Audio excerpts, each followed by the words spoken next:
Hello মিনাসান কন্নিচুয়া। আজকে আমরা nut এবং জেএলপিটিতে আসা কিছু ভোকাবুলারি কোশ্চেন নিয়ে কথা বলবো এবং সেগুলো সলভ করার চেষ্টা করব। এরকম টাইপের কোশ্চেন প্রায় নাট এবং জেএলপিটি এক্সামে আসে। তো আপনাদের একটা জিনিস আমি বলি যে ভোকাবুলারি পার্টের কোশ্চেন যদি আপনি খুব ইজিলি সলভ করতে চান তাহলে N5 এর যে লিসন 1 থেকে 25 পর্যন্ত যে ভোকাবুলারি রয়েছে সেগুলো আপনাকে খুব ভালোভাবে আয়ত্ত করতে হবে। ভোকাবুলারি জানা থাকলে ভোকাবুলারি পার্টের যে কোশ্চেন গুলো আছে এগুলো খুব ইজি এবং খুবই কমন হয়ে যাবে আপনার ক্ষেত্রে।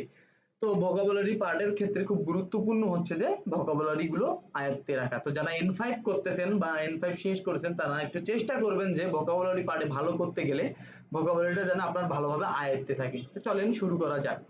এক নম্বর আছে উয়াগিনো পকেত্তনি ড্যাশ ইরেমাস্তা, মানে জ্যাকেটের পকেটে রেখেছি, ড্যাশ রেখেছি। এখন চলেন আমরা অপশন গুলো দেখি যে জ্যাকেটের পকেটে আসলে কি রাখা যায়। এক নাম্বার হচ্ছে হানকাচি, হানকাচি মানে রুমাল। হ্যাঁ, জ্যাকেটের পকেটে রুমাল রাখা যায়, তো এটা অর্থ হতে পারে। দুই নম্বরে দেখেন সেতা, সেতা মানে কি সোয়েটার, সোয়েটার কি জ্যাকেটের পকেটে রাখা যায়? না, সোয়েটার কখনো জ্যাকেটের পকেটে রাখা যায় না, তো দুই নম্বর অ্যান্সার হবে না।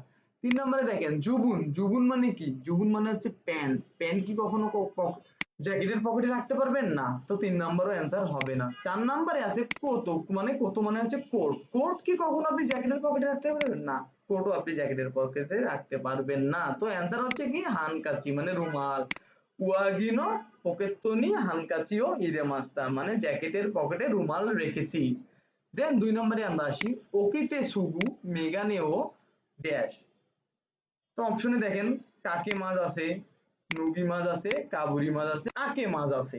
তো আপনাদের আমি এর আগেও বলেছিলাম একটা জিনিস আপনারা মনে রাখবেন যে কোমরের উপরের যে কাপড়গুলো আছে সেগুলো পরার ক্ষেত্রে ইউজ হয় কি মাছ, এবং কোমরের নিচে যে কাপড়গুলো আছে সেগুলো পরার ক্ষেত্রে ইউজ হয় হাকি মাছ। আর দুটো জিনিস এক্সেপশনাল আছে, সেটা হচ্ছে যে বৌশি মানে টুপি পরার ক্ষেত্রে ব্যবহৃত হয় কাবুরি মাছ, এবং মেগানে, মেগানে মানে হচ্ছে চশমা, চশমা পরার ক্ষেত্রে অলওয়েজ ব্যবহৃত হয় কাকে মাছ। তো এখানে দেখেন আপনার কি আছে যে ঘুম থেকে উঠার পর প্রথমেই মেগানে ও ড্যাশ। তো মেগানে থাকলে আমি একটু আগেই বললাম যে মেগানে থাকলে এটা মুখস্থ রাখবেন অলওয়েজ কাকে মাছ ব্যবহৃত হয়, তো অ্যান্সার হবে কাকে মাছ। নুগি মাছ মানে খুলে ফেলা, নুগি মাছ অ্যান্সার হবে না। কাবুরি মাছ হচ্ছে বৌশি টুপি পরার ক্ষেত্রে কাবুরি মাছ, এবং আকে মাছ হচ্ছে দরজা জানলা খোলার ক্ষেত্রে আকে মাছ ব্যবহৃত, তো আকে মাছ অ্যান্সার হবে না।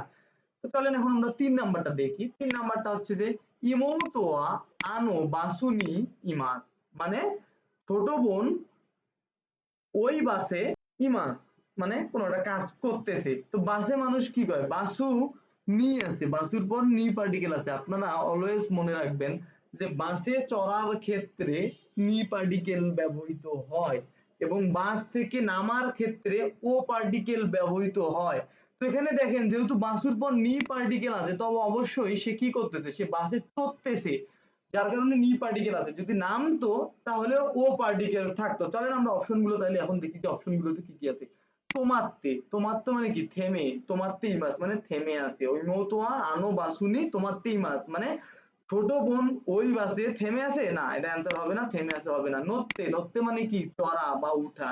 ইমৌতোয়া আনু বাসুনি নড়তেই মাস মানে ছোট বোন ওই বাসে উঠতেছে, তো অ্যান্সার হবে নড়তেই মাস, যে ছোট বোন ওই বাসে উঠতেছে।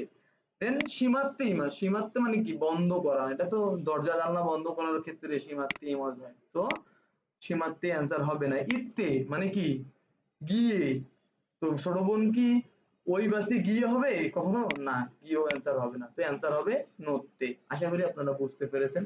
তো যারা খুব সহজেই আমার মতো টেকনিক ফলো করে নাট এবং জেএলপিটির যে কোনো ধরনের কোশ্চেন ইজিলি সলভ করতে চান তারা আমাদের মক ব্যাচে ভর্তি হয়ে যেতে পারেন, এবং যারা শুরু থেকে শুরু করতে চান, হিরাগানা কাতাকানা থেকে শুরু করতে চান, তারা আমাদের N5 ব্যাচেও ভর্তি হয়ে যেতে পারেন।